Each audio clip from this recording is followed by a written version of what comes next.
The summer of '75 was Wyatt Earp's second year as deputy marshal in the Trails End cowtown of Wichita, Kansas.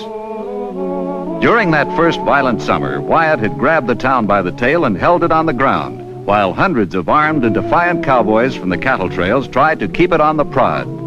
But even though Wichita had learned to keep its hair slicked, Wyatt still liked to spend his mornings near the cattle pens, watching what might have drifted in overnight. Hey, you, seen old man culling around lately? No, and it ain't like him either. All summer long he's been meeting his herd. Always here to beat me for the best price. And getting it, too. Well, after all, he's my best customer. You might as well be honest about it, Mr. Santel. Cattle kings don't come any tougher than old man Cullen.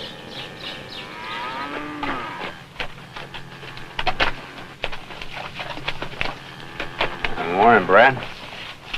Where's your father? Selling a herd to the Army over at Dodge. He'll be back in a few days. Does anybody know Mr. Santel? I'm Santel, boy. What's on your mind?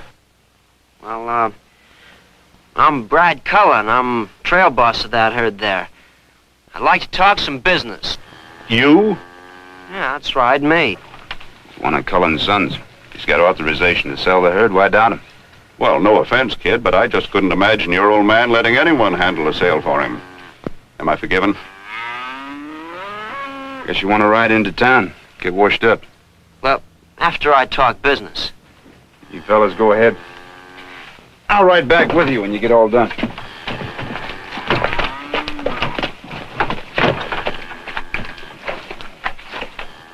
How many?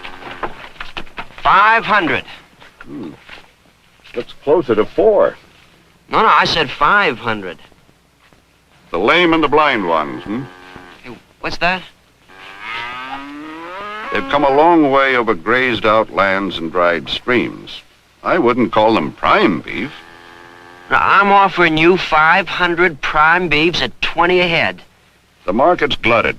Prices dropped to $10 a head. You can take it or leave it.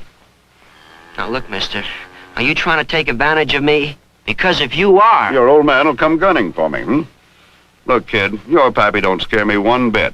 At least, so long as Wyatt Earp's close by somewhere to help me out. I don't happen to be so lucky. Oh. All right. Seeing as it's Cullen beef I'm buying, I'll make it 15. Well, it's gotta be 20.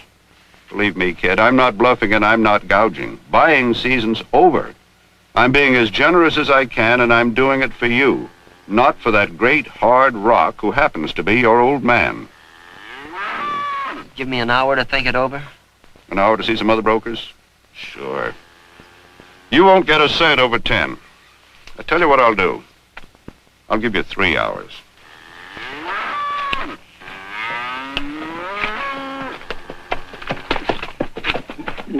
All ready? How'd you make out with Mr. Santel? He said the price is down. That's true. Oh, then I'm in for it. If I sell the herd short, Papa like they kill me. If I don't, he'll rag me and hound me till I feel like killing him. He can be a miserable man over money. How old are you, Brad? Going on 19. Got you that buffalo. Why don't you just pack up and get out like your older brothers did? Well, I'm the only one left. It's just me and Ma. I guess I'm the reason that she's staying around. She asking you to? Well, Now you're fooling yourself. You're afraid of your old man, that's all that's troubled you. You're still a kid. all right, I'll admit it. So I'm a kid. Okay, suppose I have your advice, Mr. Earp. What would you do if you were me? Well, if I was you, I'd go into town, get myself a square meal, and I'd make up my mind and stand pat in my decision. Oh, just as simple as that, huh? Yep. Make up your mind to something. Being a man is just that simple. Come on, we'll go into town.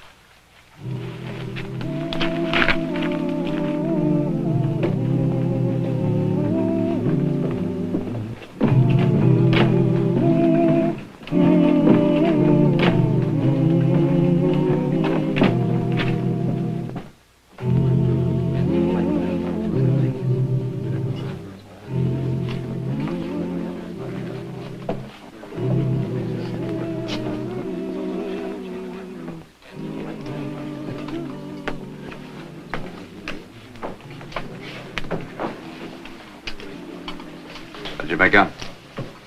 Made up your mind? Yep.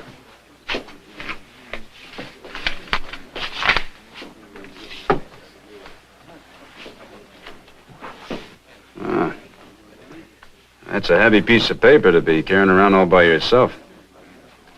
Better ride out to your camp on Cowskin Creek, where you'll be among friends. What's the matter? Aren't you my friend? Well, that goes without saying, Brad, but that stuff's not. You, want me to hang on to it for you?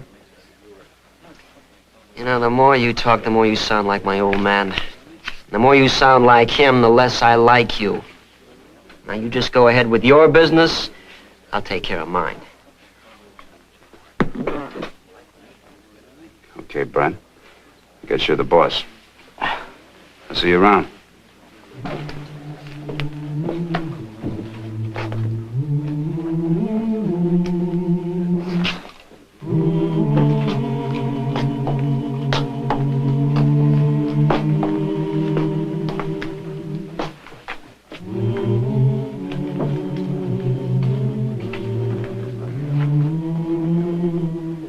Cards, please.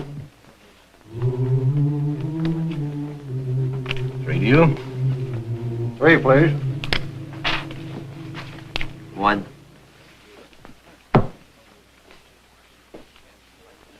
Two to the dealer.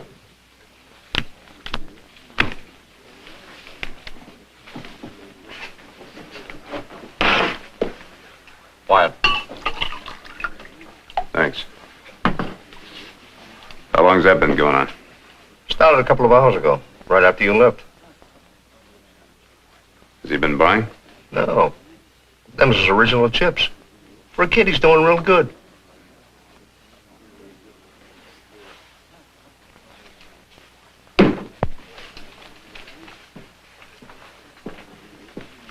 Your bet. I call. 50 better than you, mister. I can't. You took 1 card, I believe, didn't you, son? You're supposed to follow the play, mister, not ask questions. The young man raised you 50. Either put up or drop out. You're too young to bluff, kid. But in case you are, I'm willing to pay to teach you not to. What have you got? Heart flush. You lose. Jack's full.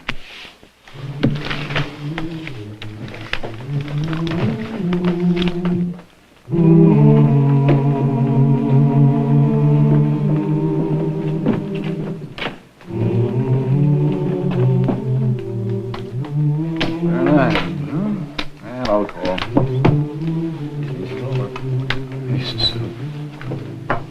Sevens and 4s, you win.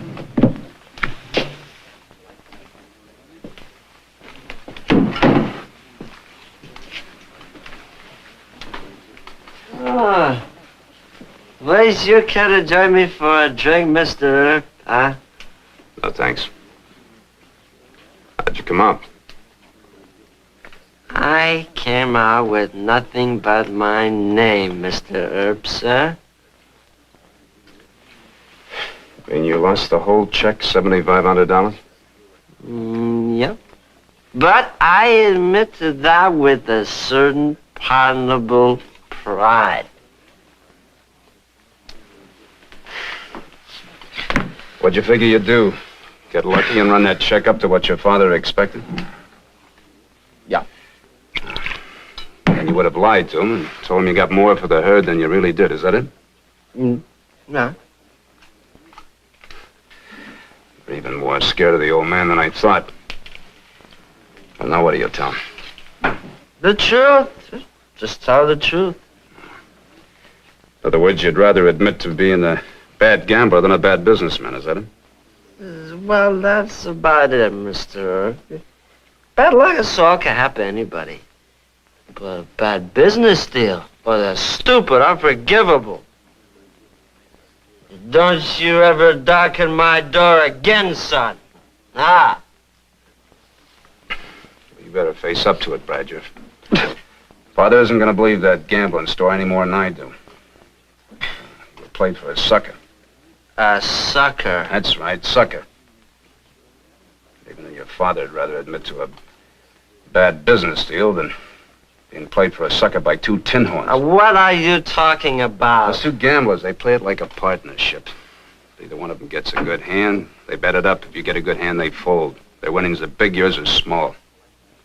Percentage-wise, they get all the edge. Even you ought to be able to see who's going to come out the winner. You mean they work together, they split afterwards? Right. They...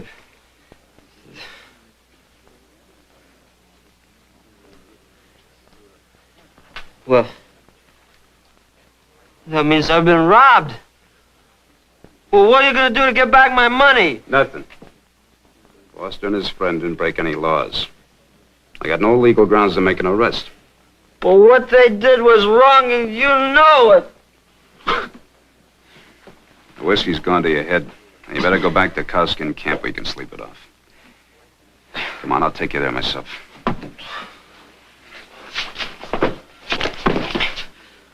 You're a coward, Mr. Earp. You're a protector of cheats and robbers. You're a big man with the six-gun, too, aren't you? Well, would you just show me how good you are? Huh? Well, that's not a very smart play, Brad. Throwing down on a man with a gun you're not used to. Now, let me have it. Come on.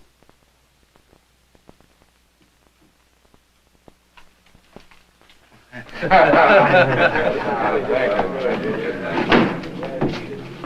on, straighten up like a man.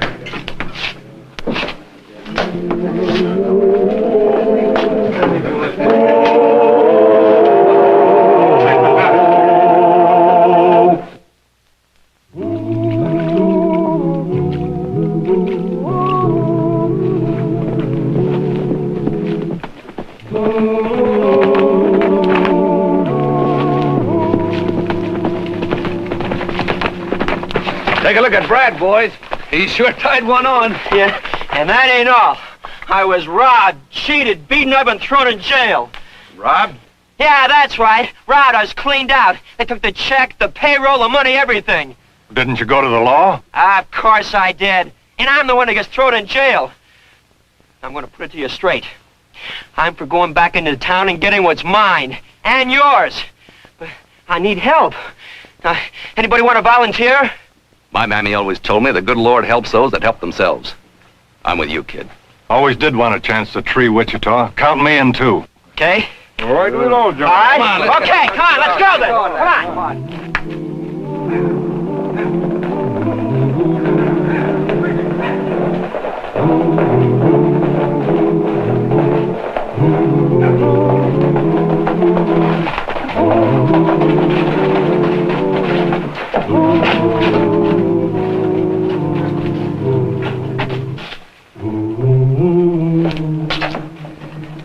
They're still here.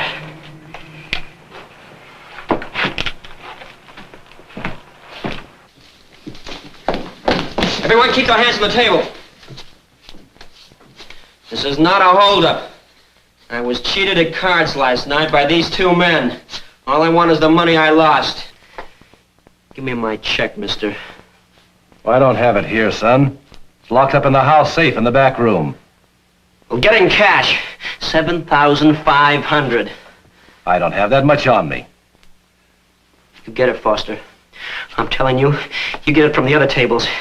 I want $7,500 or I'm going to kill you.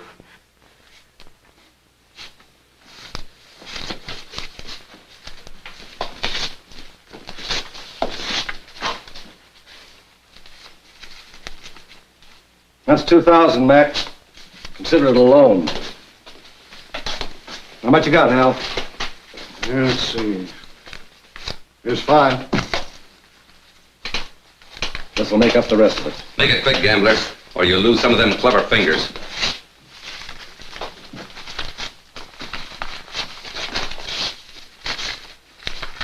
There you are.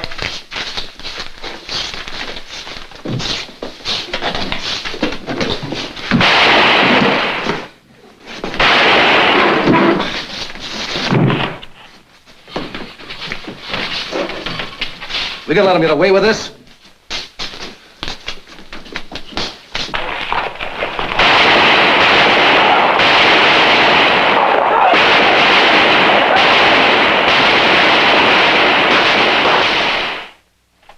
The charge is armed robbery. Is that right, Mr. Foster? Armed robbery, attempted murder. Mr. Havisham was seriously wounded, you know. Now, there's no need to be so self-righteous, Mr. Foster.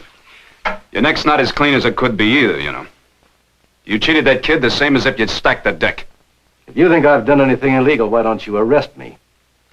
Well, sometimes there's a better way to take care of men like you. What are you up to, Earp? Well, I'll tell you this much, Mr. Foster. I'll arrest Brad Cullen and his punches at your request and bring him to trial. But by the time this is over, the whole town will know how you and your friend operate. I may not be able to touch you legally, but the average citizen still has a sense of fair play. These warrants are ready to sign, Mr. Foster. Right on this line, please. How many more men will we need, Wyatt? I'll make the arrest myself. You can't go into that cow camp alone. Well, I'll tell you, Sam. Brad Cullen and his men aren't hardened criminals. The best way to handle a thing like this is to treat it like a family quarrel. All right, Mr. Foster. Let me have the warrants.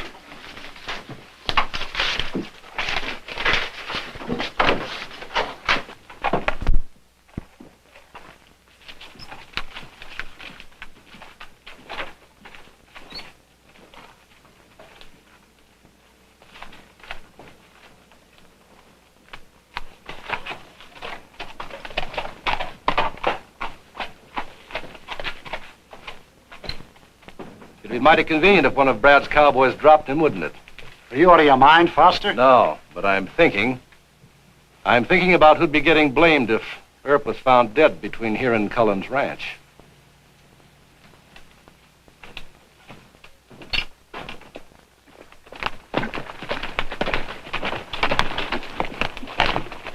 We made it. He's still a couple of miles from camp. Between us, we'll get him.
Wanted to help. Well, then head back to town. We better do what he says. If Earp didn't want us alive to make a point, he'd drop us here. We'll do what you say. When you get to Wichita, keep on going.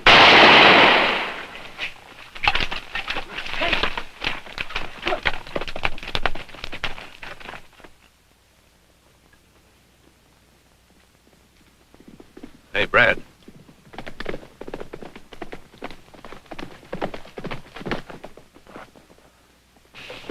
Who is that, son? That's, Wyatt Earp. You stay where you are. I'll talk to him.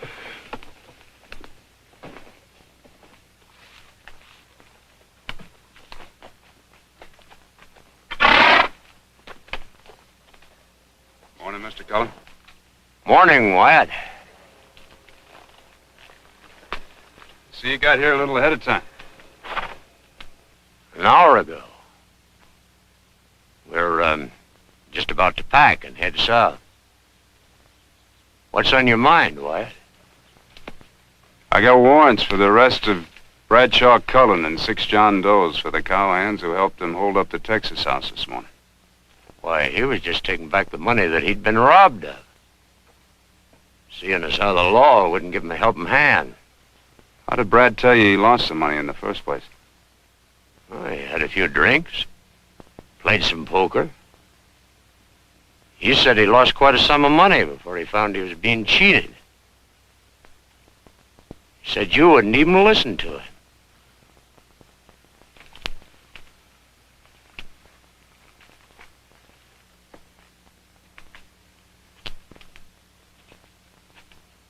You're not arresting anyone from this camp, Wyatt. I'm arresting your son and 6 cowhands, Mr. Cullen. Now get out of my way.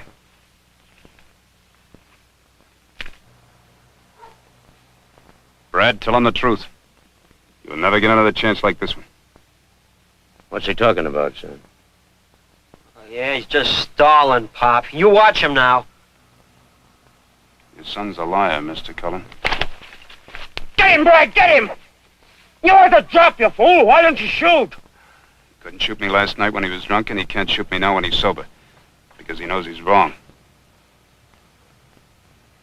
It's hard to kill a man when you're wrong, isn't it? Thanks. Pop? I lied, Pop. I sold the herd short of what you wanted and tried to make it up gambling. The rest is like I told you. You sold the herd? That's right. The funny thing is, I'm not afraid to admit it. Not now. Not anymore. I was a coward, a liar, and a thief. I was all that just to please you. What kind of a son are you? What are you talking about?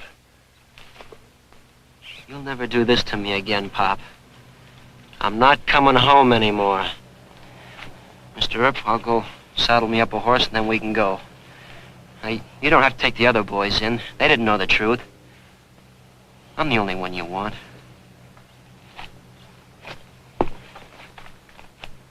I don't understand, Wyatt. My sons. 3 of them now. Gone. I work my fingers to the bone to give them a future. And they leave. Tell me why, Wyatt. I don't understand. I guess that's been the trouble, Mr. Cullen. There comes a time when a young fella has to move out. Learn to be somebody all by himself. I guess you just never learned when to let go.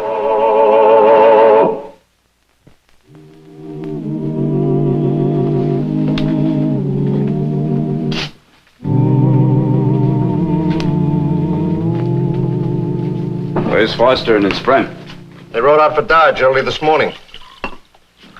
I left this for you. It's that check of young Collins. He said they wouldn't hold any charges against them if you'd return their money. And they wish you to return the compliment and leave them alone if you ever meet up with them again. He left their forwarding address on the back. Huh? Thank you, Judge. Wait, I'll have one with you.